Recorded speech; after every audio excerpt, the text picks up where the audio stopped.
losing my patience. I just came here to vent.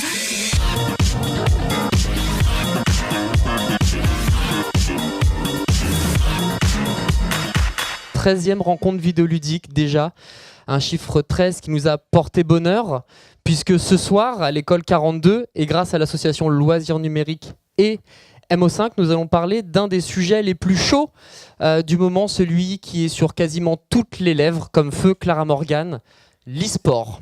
Alors, l'e-sport, qu'est-ce que c'est ? Est-ce qu'on peut le considérer comme un nouvel Eldorado du jeu vidéo ? Ou bien est-ce qu'on est plutôt sur une sorte de tendance, un peu comme la tectonique ? On va essayer d'en débattre ce soir. Alors, j'ai dit que le chiffre 13 était un porte-bonheur, et c'est le cas puisque ce soir, malgré leur emploi du temps surchargé, nous avons la chance d'avoir 4 intervenants de très haute voltige qui ont pu nous donner un peu de leur temps. Donc, je vais vous demander de les ambiancer. Alors, il y a d'un côté Grégory Vidal, Julien Brochet, Adrien Nossi et Marc Berthold. Sous vos applaudissements.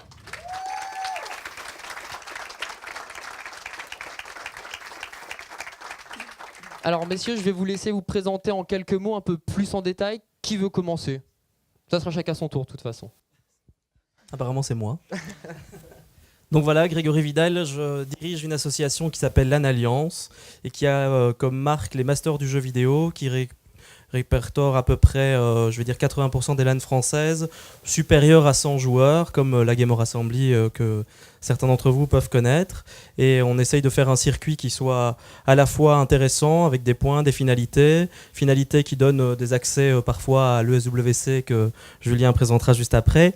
Et on fait aussi de la prestation de services pour différents événements, différentes LAN ou différentes sociétés également qui désirent se lancer dans l'e-sport et dans la compétition de haut niveau. Voilà.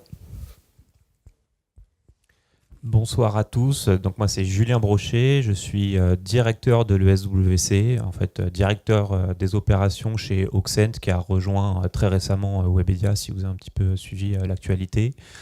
Et donc on a deux activités, donc l'ESWC et Tournament qui est une plateforme d'organisation de tournois et qui est donc essentiellement constituée de développeurs. Peut-être que ça peut vous intéresser. Donc Adrien Nossi, cofondateur d'OGaming TV. On est une web TV qui diffuse des compétitions de jeux vidéo en français. À côté de ça, on organise des événements, principalement à Paris, donc des compétitions de jeux vidéo dans des grandes salles de spectacle, le Bataclan, le Grand Rex, le Palais des Congrès. Et donc voilà, là en ce moment, nos enjeux à nous en tant que médias, on parle beaucoup de la télévision par exemple. Donc, puisque nous on est un média web, est-ce que l'e-sport a vocation à être diffusé à la télévision et comment ? Ou à toucher plus d'audience, peut-être cerner les jeux qui vont avoir du succès à l'avenir. Par exemple, Overwatch, est-ce que ça peut être une source d'audience pour nous ? Donc voilà nos problématiques en ce moment. J'ai ce qu'il faut. Parfait. Bonsoir à tous, Marc Berthold. Je suis impressionné parce qu'il y a du beau monde à côté de moi. Moi, j'ai été joueur professionnel, on va dire, sur Call of Duty 4 pendant une dizaine d'années. 3 fois vainqueur de la Gamer Assembly. 3 fois champion de France. Et plus récemment, fondateur avec Alex, qui est juste là, de worldesport.com, qui se veut être le LinkedIn dédié aux jeux vidéo et à l'e-sport. Donc pour rassembler un petit peu tous les acteurs de l'e-sport et du jeu vidéo sur une plateforme, sur un réseau social professionnel, pour rechercher des joueurs, pour rechercher des teams, chercher un boulot, toutes ces activités en un seul lieu. Voilà. Merci messieurs pour la présentation. Alors comme vous le savez ou pas, les rencontres vidéoludiques, c'est surtout l'occasion pour vous d'être actifs. J'ai pas envie que vous soyez là juste pour écouter. Vous allez activement participer, poser des questions, rebondir sur des sujets, en créer d'autres. Et donc pour cela, il y a mon copain Laurent, coucou, qui va venir vous donner un petit micro, ou pas. C'est lui qui va vous donner en fait la parole. Mais avant de vous la donner, on va juste poser les bases de l'e-sport, le définir. Qu'est-ce que c'est ? D'où ça vient ? Est-ce qu'il y a déjà des événements phares ? Et donc ça va durer entre 10 minutes et un quart d'heure, je dirais. Et après ça, c'est vraiment vous qui allez mener ce débat. Donc messieurs les intervenants, voilà, question claire. Qu'est-ce que l'e-sport ? Est-ce que ça existe depuis longtemps ou pas ? Quels sont l'événement peut-être majeur en France ? Lequel d'entre vous souhaite commencer pour cette 13e rencontre vidéoludique ? Alors, déjà, la première question, qu'est-ce que l'e-sport? C'est assez simple. L'e-sport, c'est dès que vous êtes sur un jeu vidéo et qu'il y a une confrontation, que vous jouiez avec un ami ou sur scène devant des milliers de personnes, c'est de l'e-sport. Ensuite, c'est comme le sport, il y a énormément de joueurs qui le font à un niveau amateur ou de loisir, et il y en a très très peu qui le font à un très très haut niveau de manière professionnelle. Ensuite, je ne sais plus ce que c'était les questions, mais nous, évidemment, on ne voit pas ça comme un micro-phénomène.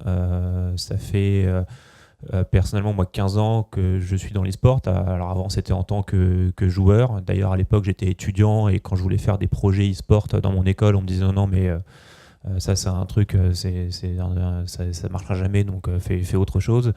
Et l'e-sport, ça existe même bien avant ça, déjà dans les années 80, sur les bornes d'arcade, il y avait une émission aux États-Unis qui faisait affronter des champions de Pac-Man à la télé. Donc, depuis que le jeu vidéo existe, l'e-sport existe, donc ça existe depuis très longtemps. Et en France, ça m'a l'air d'être plus récent que ça. Je sais pas, peut-être. J'ai pas de souvenir de mon enfance où l'e-sport était un peu comme aujourd'hui, placardé partout. On parlait beaucoup d'e-sport. J'avais pas en tout cas cette sensation-là, cette notion-là d'e-sport. Ouais, en fait, je pense que dans les 5 dernières années, l'e-sport a été beaucoup plus vu par des milliers de gens à cause de plusieurs révolutions, je dirais. À cause du streaming, aussi à cause de YouTube, qui a permis de diffuser des vidéos de compétition. À cause d'organisateurs d'événements qui ont fait des super événements avec des joueurs professionnels et qui ont intéressé des milliers de gens. Donc en fait, l'e-sport, comme le sport, à mon avis, plus il est suivi par un nombre important de gens, plus c'est quelque chose qui prend de l'essor, qui brasse plus d'argent, qui génère plus d'emplois, plus d'événements. Et c'est pour ça qu'on n'en a pas beaucoup entendu parler, qu'on en entend beaucoup parler depuis 6 ans, je dirais. D'accord. Tu veux rebondir, Marc ? Ouais, juste très rapidement. Alors, c'est vrai que l'e-sport aujourd'hui, on en entend parler partout. Avant, c'était pas le cas. Moi, je crois que la première LAN que j'ai fait, la première compétition que j'ai faite en tant que joueur, ça devait être en 2005. C'était l'Electrofox, je crois. Donc, ça existait déjà, mais c'est vrai qu'à l'époque, quand on en parlait, c'était tu joues, ok, t'as des boutons partout et tu joues. En gros, c'était ça, le stéréotype. Aujourd'hui, c'est plus du tout ça. Mais donc, en France, ça existe quand même depuis un bon moment quand même, les compétitions de joueurs. C'était pas aussi diffusé qu'aujourd'hui, mais ça existe franchement depuis un bon moment en France.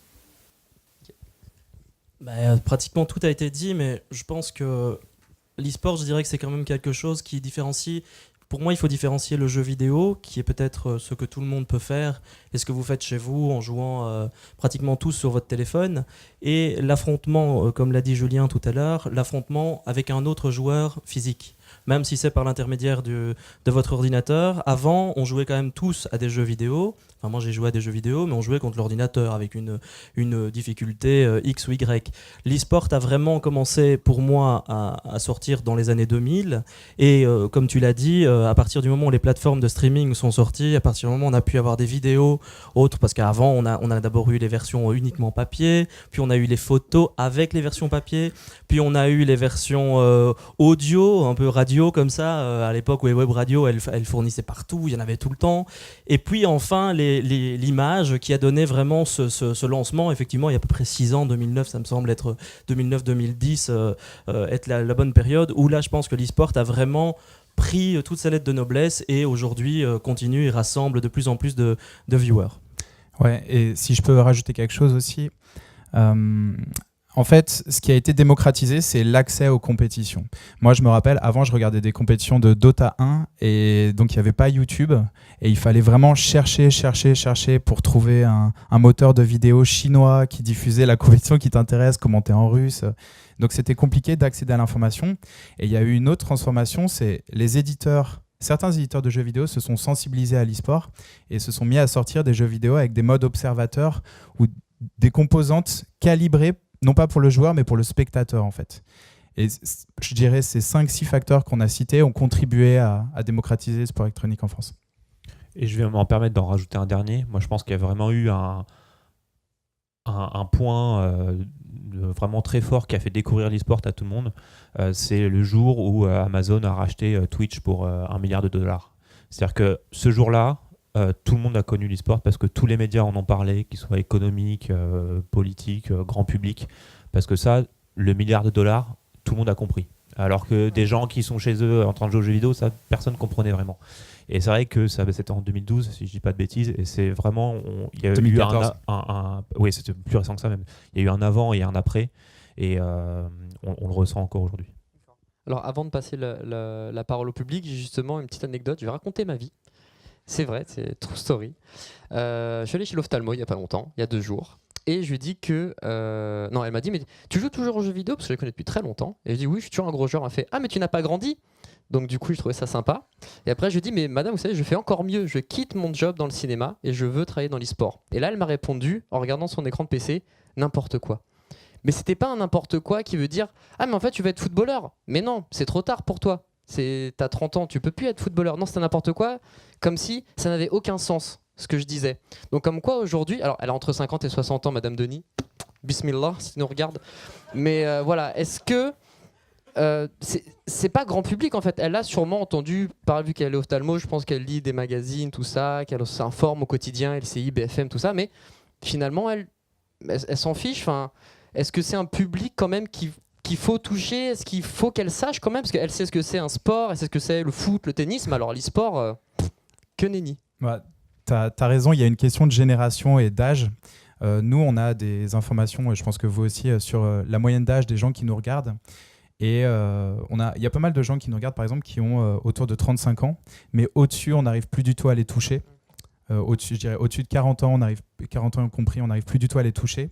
Donc, on va encore essayer peut-être de lancer des émissions à la télé. L'audience à la télé est plus vieille que sur le web, donc pour voir si on peut les toucher. Mais on va pas se battre pour ça, et de toute façon, il y a une fatalité, c'est la pyramide des âges, c'est les gens qui vieillissent. Et moi, je suis convaincu que les jeunes qui ont 25 ou 30 ans aujourd'hui, quand ils auront 60 ans, ils s'intéresseront encore au sport électronique. C'est pas parce qu'on a 60 ans qu'on se remet à la pétanque ou je sais pas, au bowling. Et voilà, donc en fait, ça va venir inexorablement. Ces générations, à mon avis, seront touchées par le sport électronique.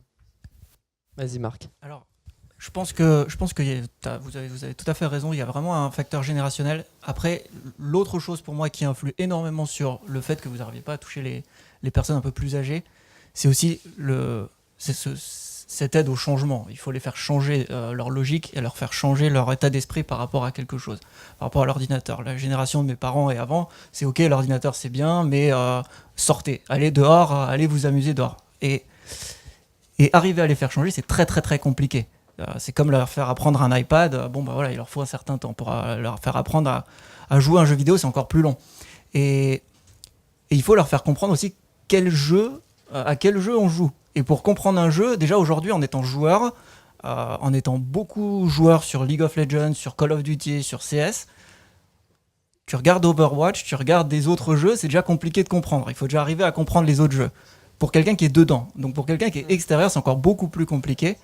Et je pense que ça, avec l'âge, on va tous évoluer et on va tous continuer à suivre parce qu'on aura on comprendra cette logique, on comprendra ces jeux, donc ce sera beaucoup plus simple pour nous de nous habituer aux nouveaux jeux. Je pense que ça va beaucoup influer, ça. Si je peux rebondir là-dessus, je pense aussi qu'il y a eu une diabolisation des jeux vidéo. Pour les parents, à un moment donné, jouer aux jeux vidéo, c'était le mal. C'était rater ses études, c'était rater sa vie, c'était ne plus sortir, ne plus avoir de vie sociale, alors qu'on se rend compte que le jeu vidéo, au final, ça crée justement des liens sociaux entre les gens qui ne se seraient peut-être jamais rencontrés, qui ne se seraient peut-être jamais parlé.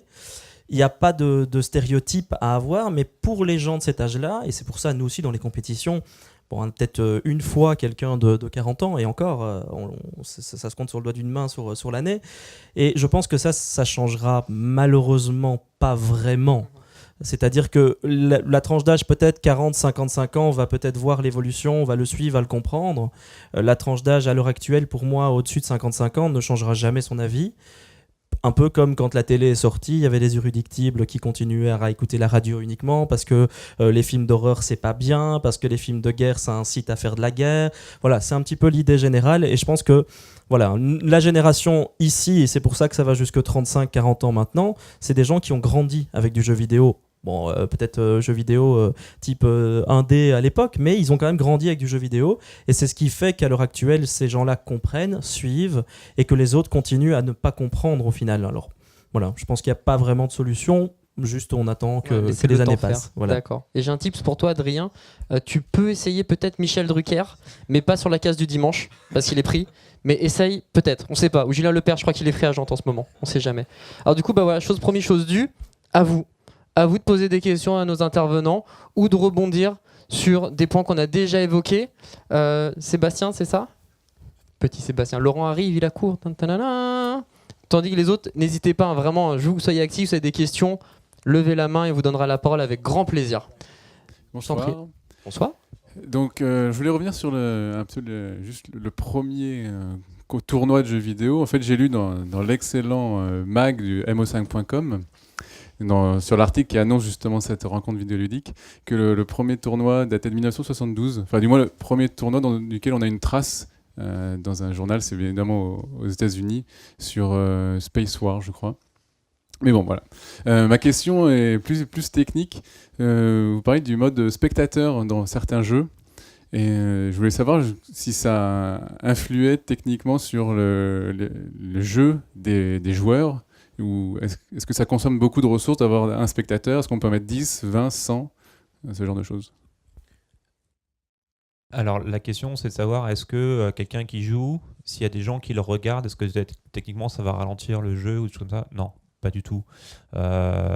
Aujourd'hui c'est géré de manière différente et en gros il y a un mode observateur qui est à part et ensuite les observateurs viennent de se mettre sur ce mode-là. Donc vous en tant que joueur, ça n'influe pas sur votre performance. Et en plus, alors ce qui peut changer c'est si vous allez streamer directement votre partie, là ça peut la ralentir.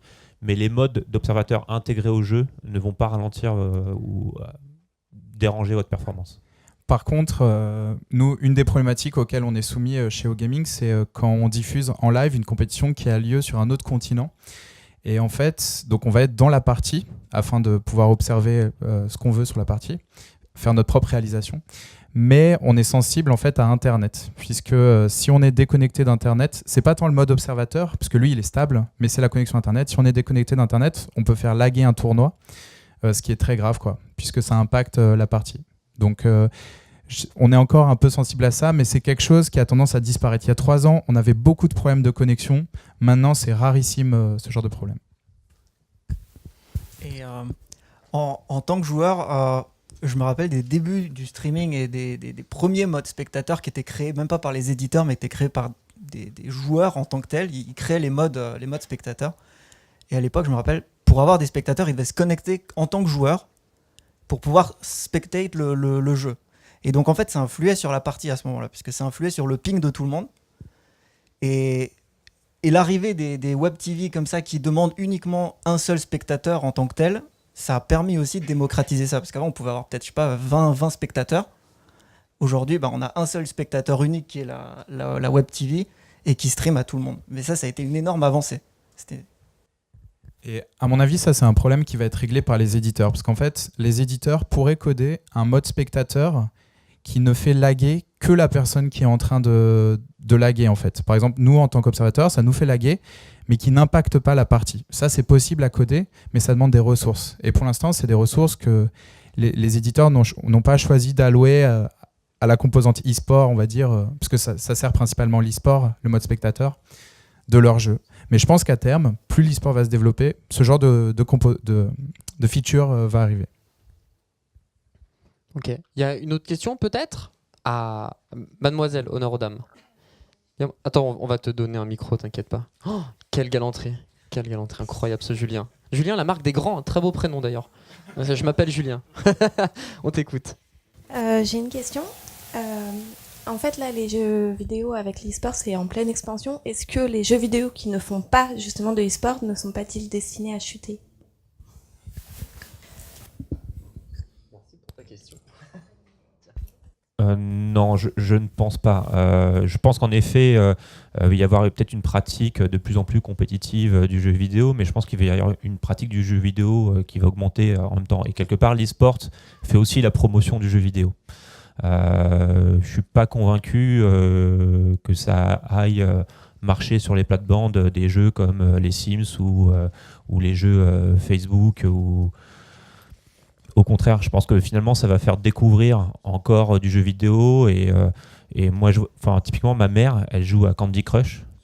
Et je pense qu'elle joue à Candy Crush parce qu'elle m'a vu jouer à Counter-Strike. C'est-à-dire qu'elle n'allait pas se mettre à jouer à Counter-Strike, mais elle a trouvé un jeu auquel elle pouvait jouer et elle n'aime pas ça, elle, la compétition, donc elle s'est mise à un jeu vidéo.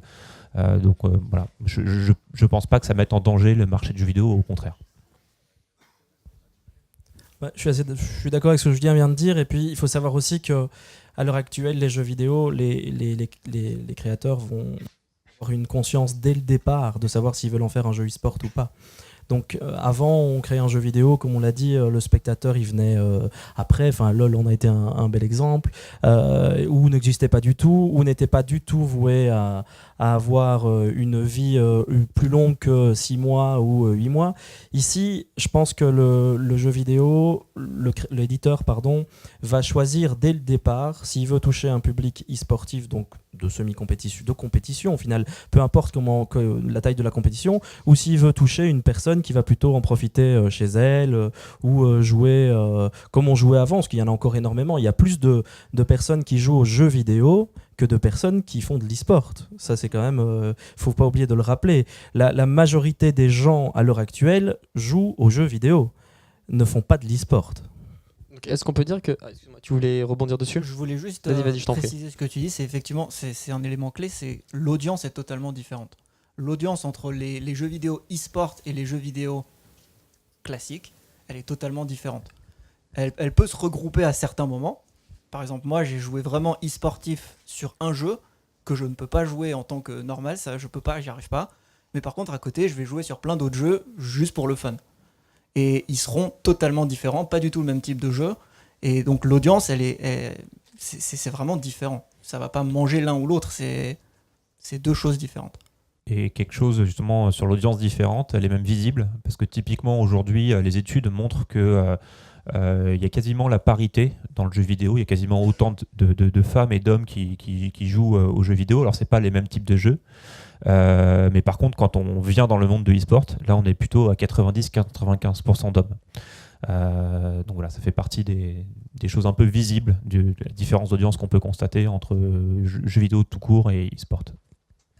Alors du coup, puisqu'on parle d'audience, est-ce qu'on ne serait pas dans une niche finalement parce que d'un côté, tu as l'e-sport qui, parfois sur certains gros événements, par exemple la Coupe du Monde de LoL en ce moment, qui va rameuter des dizaines de milliers ou des centaines de milliers de spectateurs. Puis à côté de ça, on a des streamers qui ne vont pas du tout être regardés. Enfin, ça paraît étrange. D'un côté, j'ai l'impression qu'on peut avoir beaucoup d'audience ponctuellement sur quelque chose de très précis.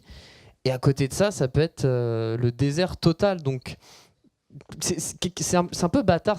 Quel est le marché? Quelle est l'audience? Est-ce qu'on a déjà des chiffres peut-être sur, par exemple sur Gaming, si tu as des chiffres peut-être à nous donner par rapport à des gros événements, puis des événements qui sont, on va dire, plus réguliers, plus standards dans la journée, peut-être?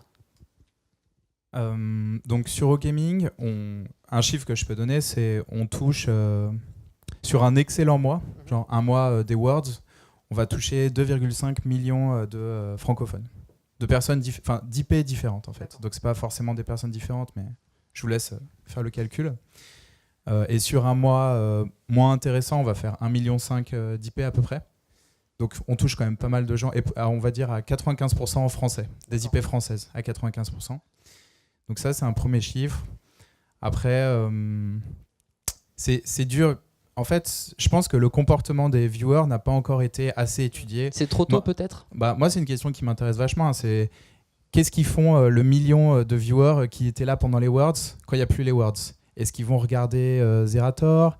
Est-ce qu'ils vont regarder Squeezie? Est-ce qu'ils vont faire autre chose? Donc des streamers ou des youtubeurs? Pour l'instant, il n'y a pas eu d'études. Est-ce qu'ils restent dans le jeu vidéo? Est-ce qu'ils continuent à se divertir dans le jeu vidéo? Est-ce qu'ils font autre chose? Pour l'instant, je pense qu'il n'y a pas d'études là-dessus. Alors, nous, on a regardé un petit peu de notre côté avant de lancer World eSport les chiffres du marché. On a recherché des études. Il y a pas mal d'entreprises, d'organismes qui commencent à faire des recherches là-dessus. Alors, ça vaut ce que ça vaut. Les chiffres que nous, on a, je ne sais pas si d'autres les ont aussi, c'est 300 millions de personnes actives dans l'e-sport dans le monde, 150 millions qui jouent vraiment et qui font au moins une compétition physique, et 150 millions qui regardent l'e-sport, qui ne vont pas se déplacer, mais qui vont le regarder. Et en termes d'audience, de personnes qui savent ce que c'est l'e-sport, donc qui connaissent le mot, on est autour de 800 millions, 900 millions de personnes. Je ne sais pas si c'est les mêmes chiffres que vous avez. En tout cas, c'est ce que nous, on avait trouvé. Ça fait quand même pas mal de monde. Non, mais en effet, il y a des études. Alors évidemment, c'est toujours difficile à trouver parce que, comme le dit Adrien, on a des IP, on a des choses comme ça. Il y a des études, on ne sait pas trop comment elles sont faites, mais les chiffres qui ressortent souvent, c'est notamment le nombre de visiteurs uniques sur Twitch, qui a vraiment du contenu quand même quasiment dédié que à l'e-sport. On est entre 60 millions et 80 millions de personnes, et c'est un peu le nombre qu'on estime entre 80 et 100 millions de personnes qui sont vraiment passionnées de e-sport, qui vont en consommer régulièrement. Et ensuite, voilà, ça touche environ 300 millions de personnes, mais par accident ou par effet de buzz. Ok, merci beaucoup. Est-ce qu'il y a des... Ouais, là, voilà, les mains elles commencent à toutes se lever. Du coup, Laurent, je te laisse... Allez, je crois qu'en plus, il avait levé la main parmi les premiers. Bonsoir. Bonsoir. Enfin, c'était plutôt une remarque, mais je me demandais si l'évolution en fait que peut avoir les jeux vidéo de par leur patch, etc. Ne freine pas en fait pour les spectateurs finalement la suivi d'un jeu, étant donné que contrairement peut-être au sport traditionnel, on va avoir plus de mal finalement si on suit de temps à autre un match. Si je reviens moi sur du StarCraft 2 par exemple aujourd'hui, je sais que je suis assez perdu et voilà, je voulais savoir qu'est-ce que vous en pensez par rapport à ça. Puis ça sous-entend quelque chose d'encore plus gros, qui est est-ce qu'on n'est pas tributaire carrément de l'éditeur du jeu lui-même, puisque au-delà des mises à jour, c'est tout un monde qu'il y a, et si l'éditeur un jour décide de plus faire de mises à jour, de dire bon, c'est bon, on s'est gavé, il n'y a plus rien à en tirer, on arrête de jouer, qu'est-ce qui se passe du coup ? Eh ben, on arrête de jouer. Ça s'est déjà passé dans l'histoire. Mais avant de revenir sur l'histoire du patch, en effet, il y a d'abord l'histoire de la complexité. Un des gros problèmes du e-sport aujourd'hui, c'est que les jeux, paradoxalement, qui marchent le mieux, sont les plus incompréhensibles. Et on sait que pour que tout le monde découvre le e-sport, il faut qu'on arrive à pouvoir le passer en télé. Et on a du mal à imaginer que demain, TF1 dise « Ah oui, ok, on va passer du League of Legends ». Alors même si Chips et Noix explique très bien, Madame Denis va avoir beaucoup de mal à comprendre ce qui se passe. Les patchs, c'est marrant parce que ça marche dans les deux sens. C'est-à-dire qu'en effet, le fait de faire changer le gameplay, ça va... quelqu'un qui ne suit pas régulièrement, il va être un peu perdu, même s'il est fan à la base. Mais c'est vrai que du coup, les éditeurs ont plutôt tendance à être frileux. Ils s'aperçoivent que dès qu'ils font des changements, la communauté n'est pas contente, parce que dès qu'on touche à quelque chose, ils sont pas contents de base. Et du coup, ils vont quand même par petites touches. Alors c'est vrai que l'exemple de StarCraft, il est un peu à part, parce que ils sortent des campagnes avec vraiment où ils vont révolutionner le gameplay, donc ça fait des gros changements. Mais un jeu comme Counter-Strike, qui existe depuis 15 ans, franchement, le gameplay, il a vraiment pas évolué, quoi. Ils ont pris d'autres appellations, mais les cartes, c'est les mêmes, les armes, c'est les mêmes. Donc finalement, les jeux qui s'installent vraiment dans l'e-sport, ils bougent très très peu. Quand il y a des corrections, c'est plutôt pour l'améliorer, pour ajouter un mode spectateur, pour voilà, que ça s'améliore. Mais en tout cas, le problème de fond, avant les patchs, je trouve que c'est les jeux comme StarCraft ou comme League of Legends qui sont très compliqués. Et du coup, quand on ajoute des patchs et qu'on ajoute des nouveaux héros ou des nouveaux champions, ça devient encore plus compliqué. Et ce qu'il faut voir aussi, c'est que tous les spectateurs ne cherchent pas à avoir une compréhension totale du jeu, en fait. Il y a différentes catégories de spectateurs. Il y a effectivement le spectateur un peu hardcore, ou pas nécessairement hardcore, mais qui, quand il voit un sport ou un e-sport, veut comprendre parfaitement ce qui se passe. Et lui, s'il ne s'intéresse pas durablement à un jeu, il va mettre beaucoup de temps à comprendre le jeu. Mais il y a des spectateurs qui sont là, ils aiment bien le jeu, ils savent qu'ils ne comprennent pas tout, mais ils sont là aussi pour se divertir. Et eux, tu les accroches avec des commentateurs charismatiques, un ton décalé, fun, des animations. Ce qu'il faut bien voir, c'est que nous, on se considère encore comme des novices pour l'audience. On ne comprend pas trop ce qu'on fait. Mais on a compris que mettre du divertissement et de l'humour, c'était quelque chose qui faisait grimper l'audience. Nous, on est binaire. Hein. On teste quelque chose et on regarde l'audience. Et on regarde les réactions sur le chat. On regarde si ça plaît. Donc, ce que je veux dire, c'est tu as différentes façons d'accrocher l'audience, en fait. Pas uniquement en expliquant précisément le contenu du jeu. Par exemple, moi, sur un live StarCraft, si je suis trop explicatif Et si j'oublie d'être fun et que je choisis vraiment d'expliquer tout de A à Z, je suis sûr que l'audience va baisser en fait. Parce que la part d'audience qui est là pour se détendre et rigoler, elle ne recherche pas vraiment ça, quoi. Voilà. Mais moi, je pense d'un côté e-sportif, on va dire, et de compétition, les patchs, c'est quelque chose qui pour moi est important. Alors effectivement, pour le spectateur, ça peut parfois être difficile. Alors comme Julien l'a dit, les jeux vraiment e-sport ne font pas de grosses modifications ou pas quelque chose qui va influer vraiment la compréhension de leur jeu. Par contre, il faut à un moment donné, si je prends Hearthstone par exemple, qui a d'innombrables patchs, le jeu il serait mort s'il n'y avait pas ça en fait. Donc la volonté de Blizzard en l'occurrence, c'est d'augmenter son jeu, de faire en sorte qu'ils restent. Ils vont peut-être perdre certains joueurs, peut-être perdre certains spectateurs, mais ils veulent en gagner de nouveaux. C'est un peu pareil sur Overwatch, ils vont sortir encore un nouveau perso. Le but c'est de renouveler, d'attirer peut-être de nouvelles personnes sur leur jeu. Et sans ça, on a vu des jeux qui ne se sont jamais renouvelés mourir complètement, passer à la trappe, alors qu'ils étaient promus à un beau, peut-être un bel avenir, on ne sait pas. Mais simplement parce que le jeu, il a été lancé, il y avait ce qu'il fallait pour faire de la compète. C'était tiens, c'est un jeu e-sport. Et ensuite, plus rien. Voilà, on le laisse tourner. Ça tourne, oui, ça tourne 6 mois et après c'est terminé, quoi. S'il n'y a pas à un moment donné quelque chose qui va attirer, c'est pareil, l'audience. Moi, par exemple, si je regarde du Hearthstone, je vais regarder un peu. À partir du moment où ça devient répétitif, je veux dire, ok, même si l'animateur il est fun, à un moment donné, je vais en avoir marre de voir tout le temps la même carte arriver, tout le temps le même deck, tout le temps la même chose. Donc il faut aussi renouveler un petit peu. C'est comme si tu regardes une série et qu'au final, l'intrigue, elle est la même tout le temps. À un moment donné, même si tu aimes bien les acteurs, même si tu trouves le concept sympa, tu vas arrêter de regarder la série parce qu'il se passera plus rien. Pour moi, c'est exactement pareil. Donc il faut le prendre, je veux dire, du bon côté. Maintenant, t'en rates 2, je suis d'accord que t'es perdu. Merci messieurs pour ces explications. Des questions encore? Ouais, Laurent. Nickel. Merci. Je voudrais vraiment rebondir sur ce que vous dites à propos de l'e-sport. Et il y a un constat que je fais, moi en tant que joueur, qui n'est pas un joueur des jeux que vous jouez principalement.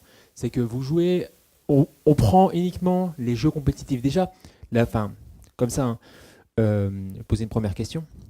Est-ce que vous faites une véritable différence entre les jeux à vocation compétitive, tout court, et ce qu'on appelle l'e-sport? Donc, c'est-à-dire que les jeux qui vraiment opposent deux joueurs, aussi simplement que ça, et des jeux vraiment e-sport, à vocation e-sport, qui sont vraiment réellement regardés en stream et autres. Pour moi, la question est un peu complexe, dans le sens que le jeu qui va être regardé, à l'origine, on ne sait pas. Je veux dire, quand Riot a lancé League of Legends, on ne savait pas que ça allait devenir le jeu le plus regardé. Je veux dire, c'est grâce à ça que Valve s'est dit tiens, il faudrait peut-être qu'on se fasse un peu pareil sur CS pour que la communauté continue. Et c'est comme ça que l'e-sport aussi a grandi. Donc dire que dès le départ, faire la différence, on ne peut pas la faire. Enfin, moi, je ne peux pas la faire. On choisit en fonction des communautés. Nous, par exemple, au niveau des événements LAN, on va regarder les communautés. Si la communauté dit, tiens, nous, on joue à un tel type de jeu que même si je ne le connais pas, je vais me renseigner dessus, je vais voir si ça peut se faire et si ça peut faire partie de l'e-sport. Si effectivement, c'est des rencontres, que ce soit en 1v1, en 3v3 ou en 6v6, on va essayer de le mettre en application. Ce sera peut-être un flop, ce sera peut-être un top. Pour moi, c'est très compliqué de dire, à l'heure actuelle, en fait, on se base tous, je pense, sur des jeux qu'on sait qui fonctionnent, avec une audience sûre. Je veux dire, quand on fait du CS, on sait que ça fonctionne. Quand on fait du LoL, on sait que ça fonctionne. À l'heure actuelle, Adrien le disait tout à l'heure, l'Overwatch, on ne sait pas encore si ça fonctionne. Donc c'est assez compliqué pour moi, voilà. Mais c'est vrai que c'est une bonne question, mais c'est difficile pour moi d'y répondre. Ce que je pointais vraiment, c'était le fait que vous tournez sur les mêmes genres de jeux. C'est qu'on va rester sur le MOBA parce que ça marche et parce que LoL a marché. On va rester, même si Overwatch existe, Overwatch est un très bon exemple dans le sens où ça reste un FPS et ça reste ce qu'on connaissait depuis des années avec Team Fortress 2, qui est à peu près le même type de méta. Mais des autres genres dont on ne connaît pas et qui ont une communauté, visualisez ça. Il y a tout le spectre de jeux compétitifs, tout court, jeux compétitifs. Il y a une vingtaine de pourcents qui est considéré comme e-sport. Une vingtaine de pourcents qui est réellement haute, qui est réellement vue. LOL, StarCraft, et c'est un certain genre. 80% n'est pas vu. Ces 20%-là prennent 90% de l'audience, 90% du budget, 90% de tout ce succès en fait, de cette définition de l'e-sport. Et les 80 autres pourcents de ces jeux-là prennent les miettes. À savoir. Je pense que j'ai une bonne idée de ce que tu veux dire. Nous, en fait, eux, à mon avis, ils organisent des événements pour les jeux qui vont marcher. Et nous, on est des amoureux de jeux vidéo et on aime tous les jeux vidéo différents. Et nous,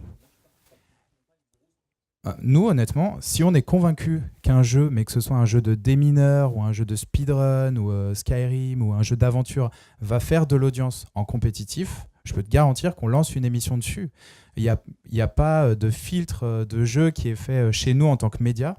Le rôle d'un média, c'est de faire de l'audience, hein, c'est ça son gagne-pain. Et je te garantis qu'on ne va pas se fermer la porte à un jeu qui a vocation à faire de l'audience. Et à mon avis, les organisateurs réfléchissent un peu comme ça. Là vous allez faire... le SWC va faire une compétition de Clash Royale. Honnêtement, c'est un jeu qui a été très controversé. Il y a eu des avis très controversés sur est-ce qu'on peut faire des compétitions sur Clash Royale. Je pense que le SWC, c'est la preuve qu'il n'y a pas de filtre, de barrière à l'entrée, et que si un jeu intéresse les gens, les joueurs ou les spectateurs, l'écosystème s'adapte. Ouais. Je vais répondre avec la casquette organisateur, justement. Nous, j'ai envie de dire que d'une manière générale, on n'est pas là pour dicter les jeux. C'est qu'on va en effet plutôt observer les communautés, là où elles se développent, et ensuite on va aller créer un show, un tournoi autour de ça. Après, ça ne nous empêche pas, nous, de prendre des risques. Et on l'a fait dans le passé. Et c'est assez marrant parce que tu as parlé en premier des MOBA en disant oui, c'est super, c'est installé. Mais je me rappelle très bien, en 2008, quand on a fait la première grande compétition sur Dota 1 à l'époque, toute la communauté e-sport s'est foutue notre gueule. Mais vraiment. Hein. Et on a dû faire un communiqué de presse avec notre directeur des tournois qui a dû faire un article à l'époque sur Gozu Gamers pour expliquer point par point pourquoi on avait choisi Dota. Aujourd'hui, tout le monde a compris que Dota, c'était un jeu e-sport avec le plus gros cash prize. Donc, on a pris des risques. On s'est fait allumer. Il y a 2 ans, on a fait Just Dance, pareil dans la communauté e-sport. Je peux vous assurer que ça n'a pas forcément été bien accueilli par tout le monde. Et aujourd'hui, la concurrence commence à le regarder et les télés aussi commencent à s'y intéresser. Adrien donnait l'exemple de Clash Royale. Pareil, Clash Royale, en effet, c'est un très beau succès. Mais dans le milieu e-sport, il y en a plein qui disent ah non, mais attendez, c'est pas e-sport ce truc, il suffit d'acheter des cartes et on est le meilleur. Donc, on se base sur les jeux qui marchent, mais on prend des risques. On l'avait fait aussi avec Trackmania. À l'époque, Nadeo était un studio indépendant qui était français, que nous, on connaissait parce qu'en effet, il voulait développer un jeu pour l'e-sport de voiture. Personne ne connaissait. On a dit, OK, on y va. Le jeu est sorti en collaboration avec les WC. Il y a eu 11 millions de téléchargements. Et maintenant, Trackmania, les gens qui suivent un peu le jeu vidéo connaissent tous très bien. Donc, évidemment, comme tu dis, on ne peut pas satisfaire toutes les communautés, on ne peut pas toucher tout le monde. On essaye de le faire, mais c'est pas possible. Voilà. En effet, on ne peut pas toucher 100% de l'audience. Voilà. Après, je pense aussi que ce qui fait le jeu et ce qui fait que le jeu va être pris en compétition, c'est aussi la communauté. Avant tout, la communauté. Combien de fois, sur Call of Duty, c'est pas le jeu le plus e-sportif qui était. Il est bien monté, mais c'était pas le jeu à l'époque qui était le plus vu. C'était Counter-Strike, ça l'a toujours été. Aujourd'hui, oui. Avant, c'était un peu moins. Mais combien de fois on est arrivé, on a vu des gros événements qui nous disaient ben non, Call of Duty, on n'a pas envie, on ne veut pas se lancer dessus. Et la communauté leur a dit si, mettez-le. Et en poussant, on a réussi à faire mettre Call of Duty sur des événements. La Gamer Assembly était aussi un de ceux-là au début, ou plus tard, on s'est dit on va mettre Modern Warfare 2. La communauté est arrivée et a dit attendez, Modern Warfare 2, ça ne nous intéresse pas. Mettez Code 4. Mettez ce genre de jeu, et ils ont fait marche arrière. Donc c'est aussi et surtout la communauté qui fait que on va lancer ou ils vont mettre un jeu sur une compétition. Pas forcément la plus grosse. La communauté Code 4, PC, c'était pas la plus grosse. Mais c'est peut-être celle qui faisait le plus de bruit. Ou qui arrivait en nombre et disait vous mettez un tournoi, vous avez 40 places, nous on en prend 50 si vous l'ouvrez. Et les gens sont derrière, les places sont bookées. C'est...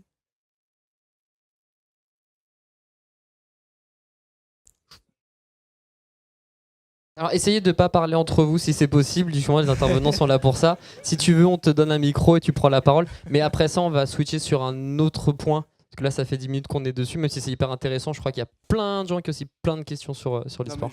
Merci. Parce que je pense que tu parles des jeux de combat, clairement. Oui, mais alors, ouais, non, mais justement. Alors moi, j'ai un truc à dire sur les jeux de combat dans ce cas. Et je pensais que tu parlais des jeux de combat. Moi, j'ai rencontré Ken Bogard, qui a été un modèle pour moi. à commenter. Et c'est moi qui ai fait monter Ken Bogard au Bataclan et qui ai donné sa place au jeu de combat au Bataclan dans Au Gaming 2. Et à l'époque, ouais, il y avait une communauté très soudée des jeux de combat qui avait une grosse longévité, qui était là depuis plusieurs années, qui honnêtement, je sais pas si elle a changé, mais était un peu fermée sur elle-même quand même, hein, la communauté des jeux de combat. Et donc nous, on a fait un grand spectacle et on a donné une grosse place à Street Fighter et je crois que c'était KOF 13 de mémoire. Donc, et on était très content de le faire parce que cette communauté, on l'a trouvée super. Moi, j'aime bien les jeux de combat et Ken aussi. On était en train de éventuellement recruter Ken Bogard en tant que commentateur pour Gaming à l'époque. C'était un des fondateurs de Gaming. Mais les risques, honnêtement, les risques ont été pris, hein. Après, c'est sûr que ce qui est important, c'est la taille de la communauté, mais aussi le contact que nous, on a avec la communauté. Et je pense que vous êtes assez objectif pour vous rendre compte qu'il y a certaines communautés avec qui le contact est plus difficile, qui sont plus centrées sur eux-mêmes, ou alors, tu vois, peut-être plus jeunes. Voilà. Mais bon, vas-y, tu veux ajouter quelque chose ? C'est un peu lié en fait. Moi, je revois, enfin, comment dire. C'est surtout au niveau des investissements, je vois, enfin des investisseurs.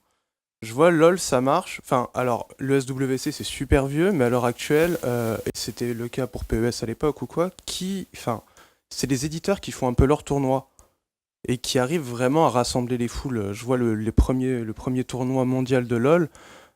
Si je me souviens bien, c'était pendant les IEM ou quelque chose comme ça, mais c'était pas organisé par Riot eux-mêmes. Les tournois, enfin le championnat du monde de FIFA à l'heure actuelle, c'est organisé par FIFA. Alors du coup, est-ce que c'est que les éditeurs qui mettent vraiment l'argent pour organiser des événements pareils ? Après, d'accord, il y a vous concrètement, au gaming, ESWC ou quoi, mais est-ce que du coup, il y a vraiment des investisseurs dans l'e-sport ? Est-ce qu'il y a vraiment de l'argent investi pour organiser ? Et est-ce qu'il y en a qui sont prêts à investir de l'argent pour organiser des événements et pour du coup promouvoir l'e-sport ? Alors, je suis bien placé pour en parler puisque voilà, on a intégré il y a très récemment le groupe Webedia, mais avant ça, on avait des investisseurs dans notre boîte et qui ont investi pour qu'on se développe parce qu'on ne générait pas de revenus. On avait des bilans d'ailleurs négatifs, c'est pour ça qu'on avait des investisseurs, c'est logique.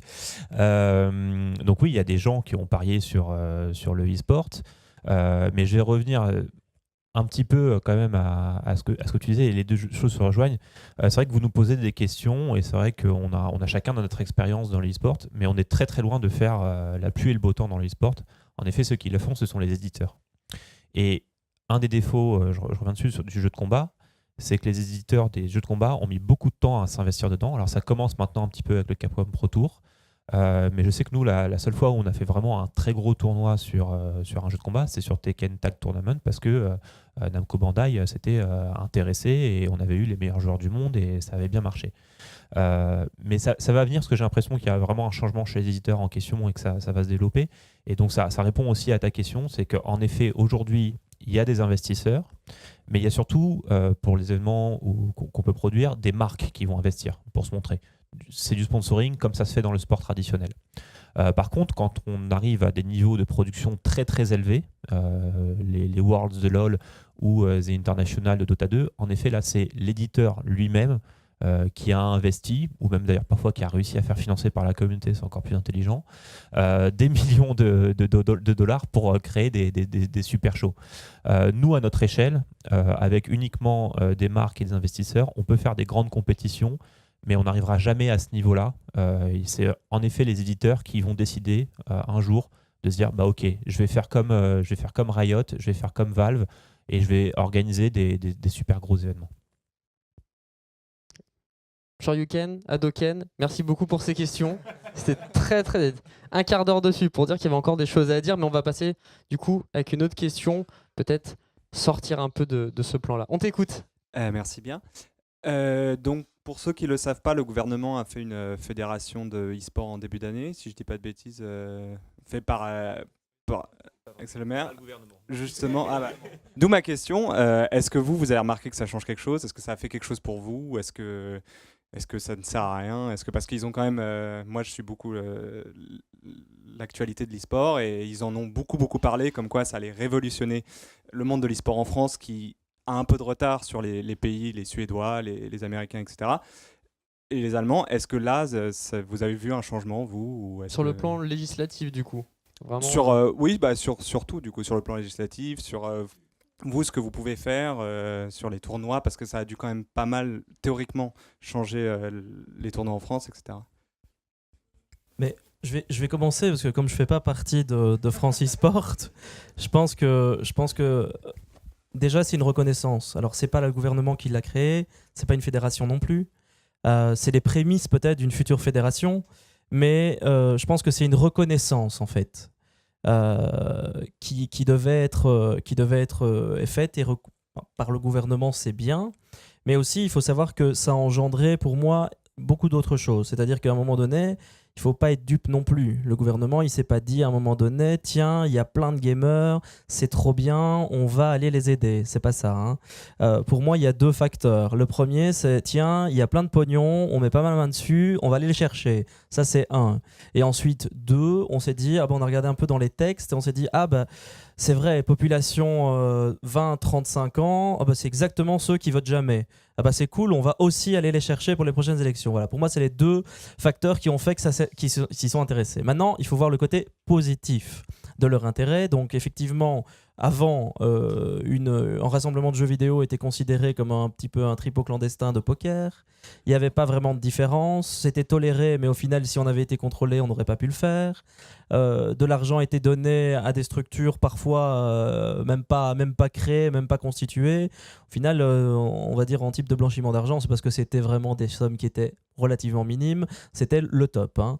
Donc, il faut quand même reconnaître ce côté-là. Alors, pour le reste, pour le côté France eSport, je vais les laisser répondre. Alors, déjà, il y a une avancée qui a été votée au Sénat, et je crois que c'est passé cette semaine, qui est rendre légales les compétitions offline. Donc, il faut savoir qu'aujourd'hui, la loi française était un peu vieille, et la loi française considérait que les compétitions offline avec un droit d'entrée dépendaient du droit des loteries, en fait. Et donc, par exemple, je m'inscris à une compétition de Hearthstone à la Gamer Assembly pour 20 € et le premier repart avec 1000 €, par exemple.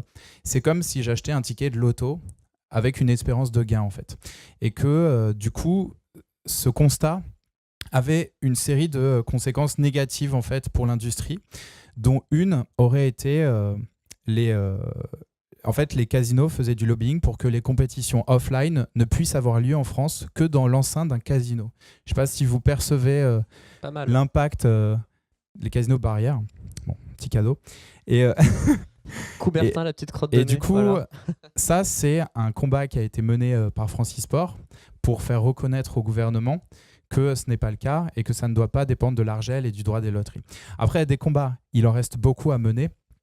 On est conscient, je ne peux pas parler au nom de France eSport, hein, mais on va dire, je suis conscient que le statut de joueur professionnel n'est pas totalement adapté, qu'il y a encore des combats à mener. Mais l'objectif, c'est d'être une entité qui est reconnue par le gouvernement ou par, je sais pas, un gouvernement étranger, d'être quelque chose de légitime et de puissant en France, qui puisse être un interlocuteur sur ces problématiques. Et l'objectif, pour l'instant, ce n'est pas d'être une fédération. D'ailleurs, je ne crois pas que ça ne le sera jamais. On n'est pas une fédération, mais plus considéré comme un lobbying vis-à-vis du gouvernement, je pense, un groupe de lobbying. Voilà. Oui, on ne sera jamais une fédération. Pourquoi ? Parce que une fédération, qu'est-ce que c'est son rôle ? C'est de dire, de faire leur règlement. Donc, fédération de foot, elle va expliquer comment on joue au foot, le calendrier des compétitions, etc. Et ça, c'est le rôle de l'éditeur. C'est l'éditeur qui décide comment on joue à League of Legends ou comment on joue à Counter-Strike. Donc de toute façon, si quelqu'un doit avoir le rôle de fédération, ce sera l'éditeur. Vraiment, le but de France eSport, c'était de créer une association qui rassemblait à la fois les acteurs privés ou associatifs pour avoir un interlocuteur crédible auprès du gouvernement pour justement légiférer sur le e-sport. Parce que malheureusement, il y avait d'autres personnes qui parlaient de e-sport avec le gouvernement, mais qui n'étaient pas issus du milieu. Et donc c'est là où on s'est tous rassemblés en disant ça serait bien qu'ils nous écoutent nous plutôt quand même. Et c'est ça le but de France eSport. Il y a encore énormément de choses à faire et ça peut paraître peut-être déceptif parce qu'il ne s'est pas passé encore beaucoup de choses, Quoique, on a quand même aujourd'hui un statut de joueur professionnel, c'était pas le cas. On a aujourd'hui l'autorisation de faire des contenus, jusqu'à aujourd'hui c'était illégal. Donc on s'en rend pas compte, mais c'est quand même des grosses révolutions. Mais surtout, c'est des choses qui vont prendre beaucoup de temps. Je vais rebondir. Est-ce que du coup, dans la vocation, ça pourrait devenir une haute autorité au sens législatif français? Elle est chiante ta question, on passe à Ouais, autre elle chose. est chiante. Alors... Non, parce que comme c'est la Fédé qui passe pas, ça peut être une source. Bon, bah, puisqu'il n'y a plus personne devant, on va monter. Bonsoir à tous. Je voulais revenir un petit peu sur le sujet d'avant. Selon vous, quels jeux récemment sortis ou qui vont sortir bientôt peuvent être intéressants dans l'e-sport, où ils vont avoir un grand succès? Sortez vos Selon boules de vous. cristal, c'est parti. Ça, je crois, tous les analystes marketing des éditeurs aimeraient répondre à la question. Je vois Overwatch. Je vois quelque chose de Blizzard. Mais en fait, c'est impossible à répondre, tout simplement. Si un éditeur ou si quelqu'un pouvait dire à l'avance quel jeu allait être le prochain League of Legends, ben je pense que il se le garderait bien pour lui et on le saura au dernier moment. Mais en tout cas, c'est pas moi et je pense que c'est personne ici, malheureusement. Après, on peut te donner des intuitions quoi, qu'on a, mais qui sont peut-être pas justes. Il y a Overwatch qui présente plusieurs signes positifs. Déjà, il est édité par Blizzard, qui est... C'est mon micro qui fait ça? Attention. On vous laisse en privé. Déjà, Overwatch présente beaucoup de signes d'un succès potentiel. Il est édité par Blizzard, et ce qui est un gage de qualité dans l'e-sport, honnêtement. Il est sur un créneau, il n'a pas de concurrent. Donc, on va dire un successeur de Team Fortress 2, des rôles asymétriques, un FPS... Enfin, un FPS avec une composante stratégique très forte, différentes maps. Donc pour moi, sur un créneau où il n'a pas de concurrent, où il se démarque vraiment de CSGO et de Call of Duty. Et après, moi je pense qu'il y a Heroes of the Storm qui est sous-estimé, puisque c'est un MOBA extrêmement stratégique et très, très complexe. Mais bon, et sur lequel l'éditeur va investir beaucoup. Mais au-delà de ça, c'est très difficile de sentir... Ah oui, et probablement que le genre du jeu de stratégie a besoin d'un renouveau, je pense. Puisque les jeux de stratégie, comme StarCraft, ont montré qu'il y avait un panel d'audience très très gros, que ça pouvait intéresser. Donc ils ont fait leurs preuves. Maintenant, StarCraft est un peu vieillissant, donc probablement un renouveau du jeu de stratégie serait bien accueilli par la communauté, je pense. Excusez-moi, j'ai pris son 06 pour un autre truc. Tu voulais rebondir sur quelque chose peut-être? Ou créer un nouveau sujet, un nouveau topic? On va créer un nouveau sujet parce que ça Ah, manque de boost. Après. Parce que je sais que ça va durer 10 minutes. Je t'adore, Shoryuken, hein, mais je sais que ça va être long. Ceci étant, il y aura un échange après aussi. Oui, après, si nos intervenants sont encore là, t'as discuter 10-15 minutes pour prolonger le débat, hein, t'inquiète. Voilà, moi, je vais revenir le mix réel, virtuel. On parle beaucoup d'e-sports, mais récemment, il y a eu le sport normal, les JO, avec un tas de niches de spectateurs qui connaissent rien des sports, mais qui se sont passionnés pour des sports qu'ils ne comprennent pas, pour des sports qu'ils ont adulés, pour lesquels ils étaient super fervents.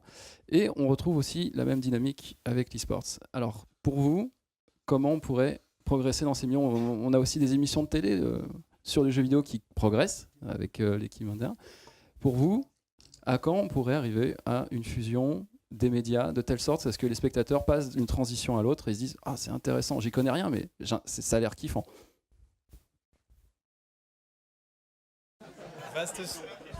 Vaste sujet.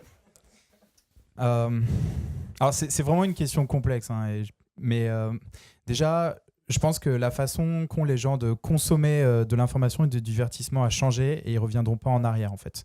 En passant de la télévision vers Internet, puisque c'est quand même la transition qu'on est en train d'observer, sur Internet, les gens choisissent précisément le contenu qu'ils ont envie de regarder.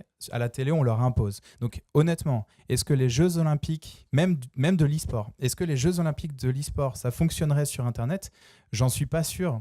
Est-ce que si tu diffuses sur une seule chaîne 15 compétitions sur 15 jeux différents avec des athlètes français, est-ce que les gens vont s'intéresser à ça? Ou est-ce qu'ils vont pas juste regarder leur jeu parmi les 15 qui les intéressent et ensuite aller voir le contenu qui les intéresse précisément? Donc, je ne suis pas convaincu que ça puisse intéresser les gens. Ensuite, tu as les Jeux Olympiques de l'e-sport, ça a été essayé. Alors, je pense que tu maîtrises mieux le sujet que moi, Julien. Et en fait, on s'est rendu compte que les éditeurs ne pouvaient pas bosser ensemble. Allez, je balance un pavé dans la mare.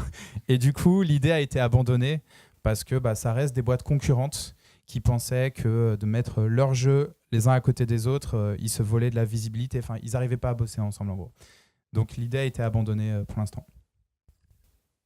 Après, l'autre point aussi, c'est les Jeux Olympiques, et tu l'as dit très clairement, les Jeux Olympiques, c'est quelque chose qui est imposé à la télévision. Donc, en fin de compte, tu t'y prends parce que y a que ça à la télé, où tu as 5 chaînes, tu as 6 chaînes. On a des box aujourd'hui, mais la majorité des gens n'ont pas les box. Elles regardent aussi la télé telle qu'elle est, et les chaînes gratuites, elles diffusent que les Jeux Olympiques. Donc, en fin de compte, tu n'as pas le choix. C'est tu regardes ou tu fais autre chose. Donc, tu te prends au jeu des Jeux Olympiques et tu commences à regarder. Sur Internet, si tu décides de diffuser du League of Legends, tu as 5 autres TV qui vont diffuser quelque chose d'autre. Donc ça va être compliqué de rameuter et de rassembler toutes ces personnes. Et ça, c'est un gros point contre les Jeux Olympiques de l'e-sport, à moins que France Télévisions dise ok, on va diffuser la Gamer Assembly ou on va diffuser le SWC ou un événement particulier. Parce que du coup, on va obliger les gens à regarder. Mais si on n'oblige pas les gens à regarder, ou si on leur propose de regarder ce dont ils ont envie sur Internet, ça va être très compliqué de rassembler. D'accord, donc là tu voulais réagir, Grégory. Et en fait, Julien l'a expliqué tout à l'heure, donc quand il a expliqué pour France eSport, il a dit quelque chose qui est très intéressant et qui répond à la question. Il a dit si un jour il doit y avoir une fédération, ce sera par les éditeurs. Là on parle de sport dans lequel, je vais dire, ce sont des fédérations, mais pas d'éditeurs qui vont gérer l'ensemble.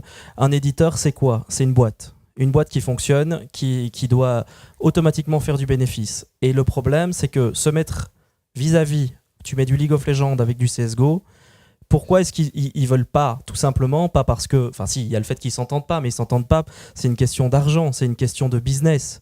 Ils veulent pas risquer de perdre quelques personnes qui seraient obligées de regarder du CS et qui se diraient à un moment donné, en fait c'est quand même nettement plus fun que du LoL, ou inversement.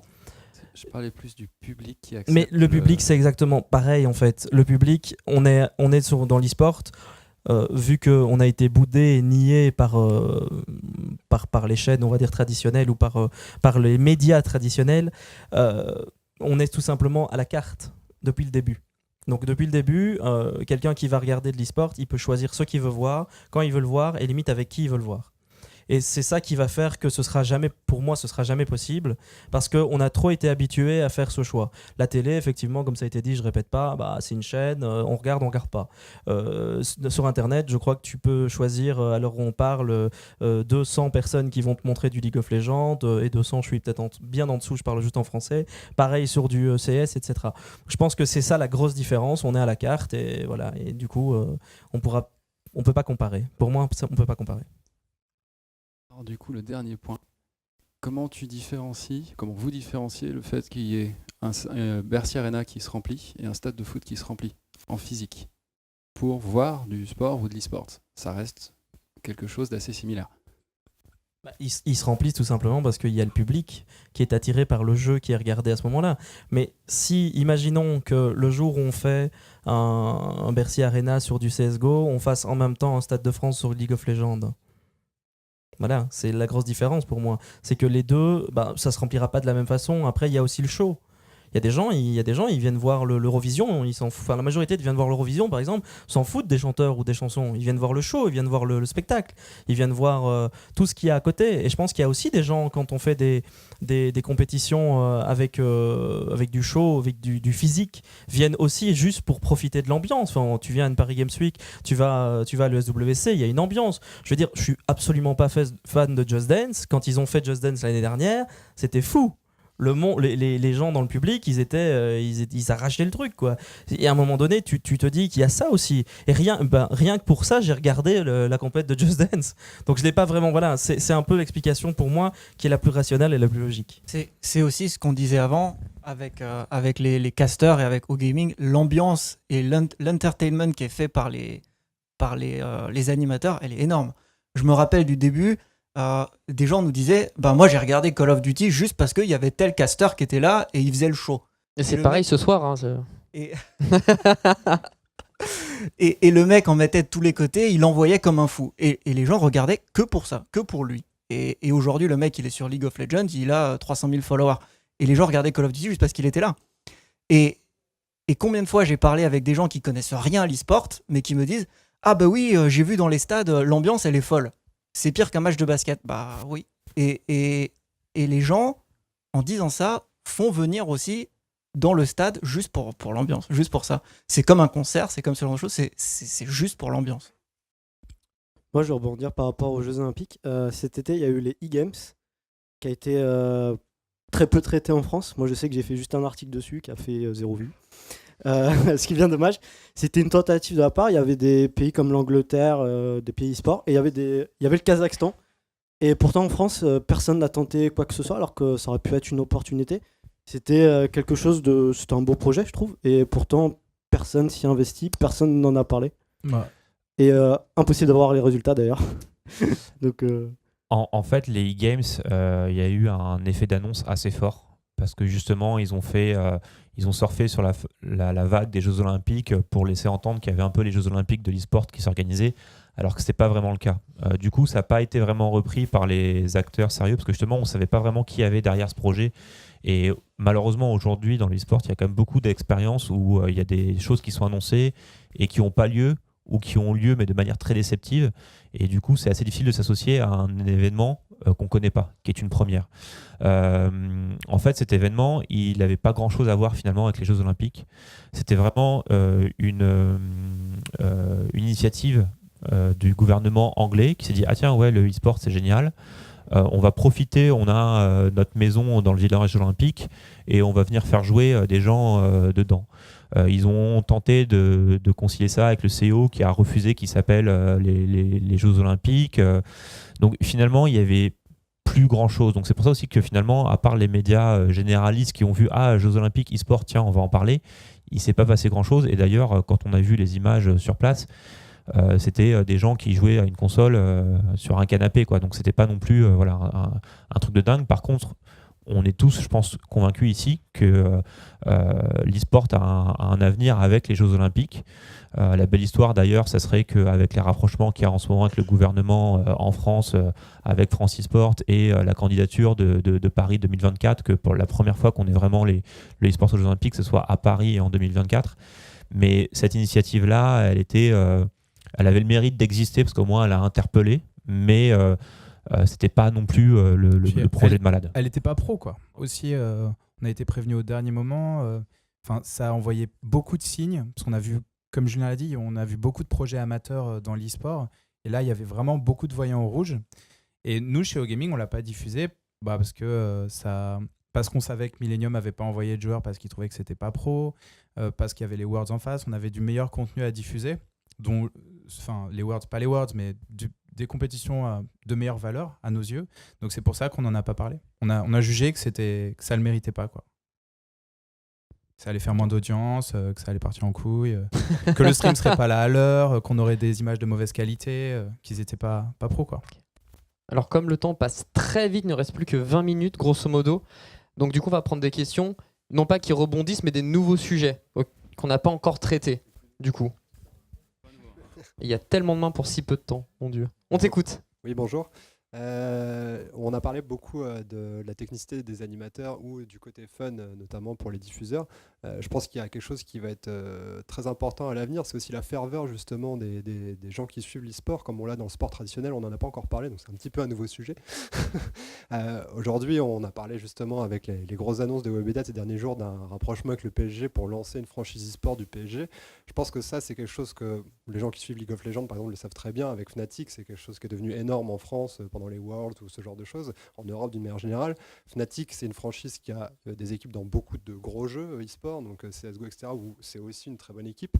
Et on a des gens qui, malgré ce qu'on peut dire depuis tout à l'heure, que c'est très difficile, en fait, qu'on a beaucoup de public sur un jeu, on peut avoir cet effet de je suis une franchise demain qui va arriver, comme on peut le voir aux États-Unis ou avec le PSG en France, etc. Est-ce que vous pensez que ça y est, on y est? On voit beaucoup de clubs de foot ou de baseball ou quoi que ce soit en Europe et aux États-Unis commencer à racheter des clubs ou à lancer leur propre franchise. Est-ce que ça y est, là, on va entrer là-dedans et que c'est peut-être pas ça qui va justement, je sais plus qui posait la question, rapprocher les deux mondes justement et permettre d'élargir du coup le public, ce que tout le monde espère dans le milieu forcément? Moi, je pense pas qu'on y est, enfin qu'on y soit déjà, parce que c'est un peu tôt, c'est trop tôt. Bon, alors c'est un prémisse qui est bien, c'est quelque chose qui va certainement mettre du baume au cœur pour le futur de l'e-sport, mais pour moi c'est trop tôt pour dire on y est. Enfin voilà, il y a un rapprochement, oui certes, il y a des études qui ont été faites aussi au niveau de l'Olympique de Lyon, au niveau de Marseille, etc. Bon, on n'y est pas encore, non. Et puis, il faut voir aussi comment ça va être géré vis-à-vis des éditeurs. Il faut voir comment ça va être géré vis-à-vis des équipes et vis-à-vis des compétitions. Enfin, c'est un milieu déjà bien établi dans leur discipline qui arrive dans un milieu qui est, même si très amateur, bien établi dans sa discipline aussi. Donc, va falloir voir comment ça peut fonctionner. Alors, les exemples aux États-Unis sont peut-être un peu plus marquants et mais ça fait déjà des années en fait qu'il y a des clubs qui se sont intéressés à ça et on voit que ça n'a pas non plus fait un boom exceptionnel. Donc je pense qu'on n'y est pas encore. J'espère que peut-être on y sera, mais en attendant, pour moi c'est des tests quoi, clairement. Et puis il faudra, à mon avis, plusieurs années avant d'y être vraiment, si un jour ça se passe. Puis aux États-Unis, ça marche beaucoup par franchise aussi, que ça soit NBA, MLB, etc. Ce sont des franchises et pour les déloger, c'est pas parce qu'ils sont mauvais qu'ils ont fait un score horrible, parce que sinon les Lakers et les Sixers, on les verrait plus depuis des années. Mais c'est juste qu'ils ont les sous et que personne ne veut les racheter, donc ils restent. Donc je pense qu'il y a aussi peut-être cette vision économique qui fait que pour le moment en France, ou en tout cas en Europe, c'est peut-être pas ce qu'il y a de plus courant, je pense.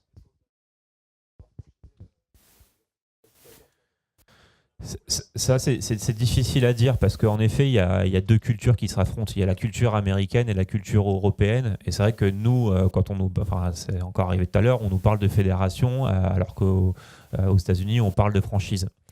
C'est pas impossible qu'en effet, le modèle qui s'impose dans le e-sport soit plutôt la franchise parce qu'il est plus conciliant avec la forme éditeur.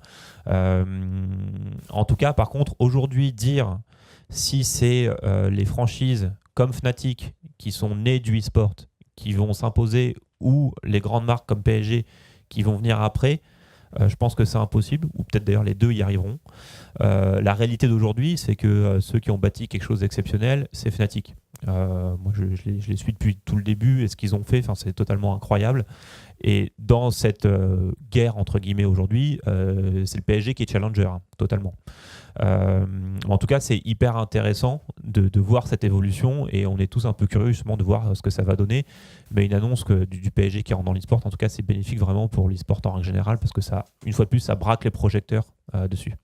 C'est exactement ce que je voulais dire. On ne sait pas où ça va nous mener, mais en tout cas pour l'e-sport et pour ce pourquoi on se bat tous ici pour que ça devienne quelque chose, c'est de toute façon bénéfique. Rien que pour l'effet d'annonce, Manchester, PSG, Wolfsburg en Allemagne, enfin tous ces clubs qui s'y mettent, ça peut qu'être bénéfique d'un point de vue notoriété parce que tout le monde s'y connaît, tout le monde connaît ces clubs, ils sont sur Twitter, ils sont sur Facebook, ils sont partout. Donc toute l'audience qui normalement ne s'intéresse pas à l'e-sport va en entendre parler rien que par cet effet d'annonce. Donc de toute façon, ça sera bénéfique. Après, est-ce que ça va réellement impacter ou est-ce qu'ils vont réussir dans l'e-sport? Ça, c'est encore une autre histoire. Mais d'un point de vue notoriété, c'est déjà un succès, je pense. Et je pense que ça a un autre intérêt, c'est faire naître une scène locale et nationale en fait. Puisque là, honnêtement, à mes yeux, on a un problème dans l'e-sport, c'est qu'il y a quelques icônes sur chaque jeu qui sont globales. Et donc qui font rêver, un peu comme si dans le foot, la seule chose qui nous intéressait, c'était le Real de Madrid contre Chelsea et que toi, t'es français. Et on a besoin d'une scène locale, d'équipes locales et de joueurs locaux. Et de ce point de vue-là, l'arrivée du PSG dans l'e-sport, c'est génial, c'est du pain béni. Nous, en tant que médias, on a besoin d'une scène locale parce que ça nous permet de faire briller des joueurs français. L'audience française se sent plus proche des joueurs français. On peut éventuellement faire nos propres ligues françaises, alors c'est très difficile de faire un événement international. C'est de plus en plus difficile, vu la place que prennent les éditeurs. Donc voilà, ça apporte ça aussi. Il y a quelque chose qui est intéressant aussi par rapport à ce que tu dis, les ligues locales et les ligues nationales. En Allemagne, ils ont déposé le brevet de e-sport Bundesliga. Donc c'est pas n'importe qui l'a fait, puisque c'est la Bundesliga elle-même qui l'a déposé, donc c'est quelque chose de très gros. Quand on sait que Wolfsburg, Schalke, tous ces clubs s'y sont mis, ça veut sans doute dire quelque chose. Et il y a autre chose qui se développe aussi en Allemagne. On y est, nous, chez World eSport, on est en Allemagne, on est à côté de Francfort, donc on suit pas mal. il y a d'autres choses qui se développent aussi, c'est des clubs amateurs locaux qui ouvrent leur propre centre d'entraînement ou cybercafé et qui créent leurs équipes comme ça. C'est Comme on si, pourrait avoir un centre de formation à Saint-Etienne ou Exactement. des clubs amateurs, Poton Combo, Créteil, tout ça, exactement, qui comme si montent on au fur et pouvait à mesure. avoir l'e-sport club Versailles ou l'e-sport club Boulogne-Billancourt. Eh ben, en Allemagne, ils font ça. E-sport club Francfort. Ils ont une salle, ils ont des jeux, ils ont des PC, ils ont des consoles. Les gens viennent, s'inscrivent. Et puis, les meilleurs joueurs, ils rentrent dans l'équipe et puis ils jouent. Et quand on sait que la e-sport Bundesliga arrive, je pense que ça peut que être bénéfique. Et donc, à voir si ça prend en France, mais en tout cas, en Allemagne, ça commence. Hop. Tu n'as pas le micro. Tu n'as pas le micro, tu ne peux pas parler. Moi, Désolé. je vais couper T'es où, la Lolo parole un peu. J'avais une question, c'était l'e-sport, est-ce que c'est une vraie opportunité ou un nuage de fumée? On a répondu globalement à la question, mais ça serait bien, je pense, de vraiment dire. Et je voulais rajouter par-dessus, est-ce que vous ne craignez pas, enfin tout sauf peut-être World eSports, une mainmise des éditeurs petit à petit, dans le sens où je pense que par exemple pour gaming, Blizzard, je crois, a racheté il y a 1 an ou 2 l'ESL, et même s'ils ont dû un peu du mal avec l'e-sport, encore à mon avis pour l'instant, est-ce que vous craignez pas qu'ils... je sais pas. Enfin, un studio d'enregistrement, en tout cas, ou en tout cas de streaming, me semble-t-il, peut-être que je dis une bêtise, en tout cas, ne craignez-vous pas... Activision Blizzard qui a racheté la Voilà. MLG. Ouais, c'est ça. Et Blizzard qui a racheté les IPL il y a quelques années. Mais alors, il y a plusieurs questions. Alors, putain, c'est compliqué. Hein. Donc, alors sur la mainmise des éditeurs, si. Mais il faut savoir que nous, donc ça fait plusieurs années qu'on bosse dans l'e-sport et on s'est rendu compte que tous les éditeurs ne réfléchissent pas pareil et ne vont pas avoir vocation à éventuellement internaliser tout l'e-sport autour de leur jeu à la même vitesse. Donc oui, il y a certains éditeurs qui pourraient choisir d'internaliser toutes les compétitions autour de leur jeu, tous les médias, tous les commentateurs. C'est un risque honnêtement, mais après tu as une question d'échéance. Est-ce qu'ils font ça dans 1 an? Est-ce qu'ils font ça dans 5 ans, dans 10 ans? Parce que c'est pas la même chose. Et tu as d'autres éditeurs qui n'ont pas du tout cet ADN là et qui, à mon avis, mais ça c'est qu'une supposition, ne le feront pas. Mais oui, ça reste un risque. En tout cas pour nous chez OGaming, ça reste un risque. Et ensuite sur... ah oui, est-ce que c'est une vraie opportunité?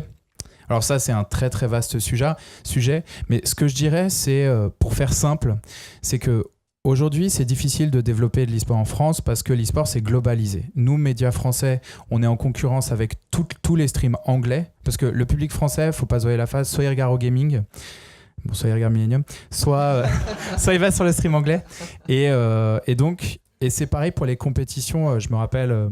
Le SWC a eu cette problématique, enfin Julien pourra en parler, où il voulait faire une grosse compétition de Counter-Strike et pas de bol, il y avait un acteur aux USA je crois ou en Europe de l'Est qui faisait une énorme compétition de Counter-Strike et du coup toutes les équipes avec plus de cash prize, toutes les équipes voulaient y aller. Ce que je veux dire c'est que l'e-sport c'est globalisé et développer du business en France. Pour cette raison, c'est difficile. C'est pas impossible, mais c'est difficile. Et dès qu'on aura une scène française, notamment peut-être des stades en France, des lieux comme ça où il y a des compétitions toutes les semaines dans différentes villes, des équipes françaises, tout ça va contribuer à développer l'e-sport en France. Mais on n'en est qu'au début. Ouais, pour répondre à ta question, est-ce qu'on a peur de la mainmise des éditeurs? Oui, mais on attend que ça. C'est-à-dire qu'en effet, ils pourraient arrêter nos activités du jour au lendemain, mais en même temps, si les éditeurs ne s'investissent pas dans le e-sport n'explosera pas comme on a envie qu'il explose. Et j'ai envie de dire qu'on trouvera toujours notre place. Nous, avec les SWC, on a su évoluer. Historiquement, ça voulait dire Electronic Sports World Cup, la Coupe du Monde des jeux vidéo, et on a changé l'acronyme volontairement. C'est devenu Electronic Sports World Convention, justement pour pouvoir accueillir les Coupes du Monde officielles des éditeurs. Et pour revenir à ce qu'on disait tout à l'heure, c'est qu'en effet, aujourd'hui, les projets e-sport, ils sont tous internationaux. Parce que même si on a beaucoup de points communs avec le sport, il a commencé sur les terrains, dans les régions, et la pyramide, elle a commencé en bas. Et ensuite, c'est professionnalisé, ça arrive en haut. L'e-sport, ça a commencé tout de suite en haut. Et au contraire, on est à la recherche maintenant.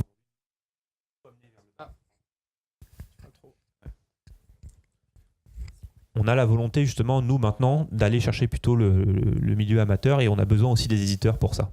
Et l'éditeur ne pourra pas tout faire, à la fois le haut de la pyramide et le bas. Donc de toute façon, les acteurs comme nous auront toujours leur place à trouver. Marc, tu voulais rebondir aussi. Alors, juste pour rebondir, ça peut être une menace, entre guillemets, pour vous, mais je le prends pas comme une menace. Bon, chez World eSports, c'est sûr que non, mais pour... Après, c'est chacun son cœur de métier, j'ai envie de dire. Les éditeurs, ils sont là pour développer les jeux et pour faire que ça fonctionne. On se demande pas si la FIFA, elle va racheter tous les acteurs du monde du football pour développer, pour diffuser, pour commenter, pour tout ça. C'est pas possible, c'est juste pas possible pour eux de faire l'ensemble. Ils vont peut-être racheter les acteurs actuels, mais les acteurs actuels vont toujours continuer à exister. Ils seront peut-être sous la houlette de quelqu'un d'autre, mais ils seront toujours là. Donc ça sera mutualiser les gens pour faire quelque chose de plus gros. Ils seront peut-être plus indépendants, peut-être qu'ils seront sous pavillon étranger ou quelqu'un d'autre, mais ils seront toujours là. Je vois pas Blizzard faire l'ensemble de l'e-sport, que ce soit la diffusion, que ce soit les articles, que ce soit... C'est pas possible. Ils seront peut-être qu'ils vont acquérir tout le monde, mais faire eux-mêmes à la place d'eux, non. Déjà, ils n'ont pas les compétences, ça prend du temps. Enfin, les acteurs qui sont là aujourd'hui, ils sont là depuis 15 ans, ils font ce métier, donc ils ont une expérience qui est pas... qu'on peut pas acquérir aussi rapidement, c'est pas possible. Selon moi, je sais pas ce que vous en pensez, mais selon moi, c'est pas possible. Alors du coup, il reste moins de 10 minutes, ça passe tellement vite et il y a plein de sujets qu'on n'a pas traités, donc il reste 2 questions. Pour le moment, je vois 2 mains. Ah, plein de mains levées. C'était parfait, il y en avait 2, mais pouf. Donc du coup, on prend 2 un peu random, en espérant que ça soit nouveau, et évidemment... Bonjour, moi je voudrais un peu revenir sur l'universalité du nuage de fumée parce qu'on voit beaucoup d'investissements aujourd'hui, donc des équipes qui rentrent dans des clubs de sport, on a pas mal d'entreprises qui sont rachetées et je me demande si est-ce qu'il y a une chance pour qu'on arrive à un moment comme une bulle spéculative comme on est dans les années 2000 où le web arrivait, tout le monde disait le web c'est trop cool, faut y aller et finalement ils y sont allés et tout le monde s'est planté. Est-ce qu'on n'a pas le risque qu'aujourd'hui tout le monde se dit il faut aller dans les sports, donc tout le monde rentre dedans, mais beaucoup de billes dedans. On a déjà vu quelques exemples d'équipes qui sont un peu plantées ou qui marchent pas très bien. Est-ce qu'on arrive à un moment où ça va pas forcément marcher comme ce que les gens de la manière dont les gens l'espèrent? Alors, je peux pas prédire le futur, mais par contre, je peux donner une information liée à ce que tu dis. C'est qu'aujourd'hui, sur League of Legends, en LCS, il y a des investisseurs qui arrivent et qui achètent des équipes et qui payent les salaires de joueurs à perte, en fait. Et ça, pour ceux qui suivent la scène League of Legends, peut-être vous avez entendu parler de ça. Et du coup, ça fausse le marché des salaires, puisque tu as des joueurs qui sont payés à perte dans une équipe, donc d'autres joueurs qui vont se faire débaucher. Et pour les équipes qui doivent être à l'équilibre, les financer avec des sponsors et avec l'argent des LCS, c'est très difficile. Donc quelque part, on dirait qu'on se dirige vers une bulle spéculative. Là, c'est un des symptômes, en tout cas au niveau des équipes. Après, pour le reste de l'écosystème, pour l'instant, j'ai pas l'impression. Alors, pour rebondir à ce que tu viens de dire, moi je trouve que ça, c'est pas un indicateur du fait que c'est une bulle ou non. La preuve, c'est que, pour prendre l'exemple du foot, aujourd'hui, tous les grands clubs sont à perte. Hein. Il y a beaucoup d'argent dans le foot, il y a des gens qui gagnent énormément d'argent, mais les clubs en eux-mêmes, ceux qui payent les joueurs, s'ils n'ont pas les actionnaires derrière ou s'ils n'ont pas leur dette antérieure comme le Barça ou le Bayern, ils sont quasiment tous à perte. Donc ça, c'est pas un indicateur finalement. Pour répondre sur l'effet de la bulle, la meilleure réponse, je trouve, c'est de dire que ça fait 20 ans qu'on dit que c'est une bulle. Si ça avait vraiment été une bulle, elle aurait déjà explosé et il y aurait le vide. C'est que le début, moi je pense, du e-sport. On est encore au balbutiement et c'est quelque chose qui va s'écrire sur plusieurs générations. On en a parlé un petit peu tout à l'heure en prélude. Je pense que ce qui va faire que l'e-sport va encore passer une marche, c'est que les gens qui aujourd'hui 5-10 ans, qui naissent avec une tablette dans la main et qui, plutôt que de regarder justement du foot à la télé, préfèrent regarder des vidéos de gens qui jouent aux jeux vidéo, ces gens-là, quand ils auront 30-40 ans et qui seront décisionnaires sur les budgets de financement en communication, en marketing ou en stratégie, là l'e-sport sera vraiment globalisé, tout le monde ne verra que ça à la télé, sur tous les médias, et si la télé a disparu, ce sera sur internet. Mais l'effet de bulle, non, j'y crois pas, je pense que c'est que le début. Mais je suis totalement d'accord avec ça. Et en plus, si jamais il devait y avoir quelque chose qui soit mal investi à l'heure actuelle, l'e-sport est naissant en fait pour moi. Donc ça fait longtemps qu'on en parle, mais ça fait vraiment très peu de temps qu'il grandit. Et là, si on regarde pour moi une année e-sportive, si on regarde il y a un an ce qui s'est passé en un an, c'est énorme. Donc en fait, pour le moment, l'évolution, elle est pour moi non mesurable. Donc il est possible qu'à un moment donné, un investissement quelconque ou une tentative de rapprochement quelconque soit un échec. Je pense que ça fait partie de toute tentative d'évolution au final. Et c'est ce qui est ici en e-sport. On a aussi l'impression dans l'e-sport que tout est possible au final. Tout le monde essaye de faire quelque chose. Il y a quelques années, les gens qui vivaient de l'e-sport étaient pratiquement inexistants. Les joueurs qui étaient payés, on va dire payés correctement, étaient inexistants. Donc le côté partenaire et sponsor est très important. Sans les partenaires, sans les sponsors, il n'y a pratiquement aucune structure, aucune structure qui est à l'équilibre. C'est un côté qui est de l'investissement à l'heure actuelle, investissement sur le futur. Et je pense que Julien a bien dit, à l'heure actuelle, les personnes qui prennent les décisions, de moins en moins, parce qu'il y a quand même des gens maintenant de la bonne vingtaine qui commencent à prendre des décisions, ont connu les débuts de l'e-sport. Alors que ceux qui sont en place ou qui finissent leur place, non, ça reste, comme on l'a dit tout à l'heure, un peu le méchant jeu vidéo, quoi. Donc voilà, donc c'est vrai que je pense que ça va aller que en s'améliorant. Après, l'e-sport qu'on connaît aujourd'hui n'est pas celui de 2012, n'est pas celui de 2009 et ne sera certainement pas celui de 2017, quoi. C'est exactement ça. C'est exactement le point que je voulais aborder. C'est que aujourd'hui, on arrive sur une période où les gens qui sont en mesure de créer des choses sont plus ou moins les premiers à avoir vraiment joué dans l'e-sport, avoir été acteurs dans l'e-sport en tant que joueurs. Donc c'est des gens qui connaissent le milieu, qui ont participé en tant que joueurs, qui ont gagné des choses dans l'e-sport et qui aujourd'hui veulent rendre ça et le faire monter encore plus. C'est exactement mon cas. Aujourd'hui, je suis dans une période où les études, c'est fini. Le monde du travail, ça commence. Il est temps de construire quelque chose. Je sais ce que c'est l'e-sport. Et c'est maintenant qu'on crée ces choses-là. Et toutes les personnes qui aujourd'hui jouent et qui ont 16 ans, 17 ans, 18 ans, elles vont arriver derrière nous et elles vont créer de nouvelles choses pour développer ce avec quoi elles ont passé leur enfance ou leur adolescence ou ce genre de choses. Elles connaissent l'e-sport et elles veulent le faire monter. Et c'est exactement ce qui nous a poussé à faire World eSport et c'est exactement ce qui va pousser les gens qui arrivent à créer de nouvelles choses et à faire monter l'e-sport. Donc effectivement, je pense que c'est juste le début. Et donc la main de Dieu, Laurent, pour la dernière question, on t'écoute. Oui, bonsoir. En fait, moi j'aurais juste une petite question. Vous avez peur que l'e-sport change carrément de vision sur le fait de l'argent, vu que maintenant on sait si on n'a pas d'argent dans l'e-sport, on ne peut pas avancer. Et il y a déjà eu le cas dans les années 2000 pour les anciens qui connaissent l'émission de Julien Telouk, la X-Fire Trophy, l'un des premiers tournois sur CSGO, sur CS 1.6 et 1. Pardon.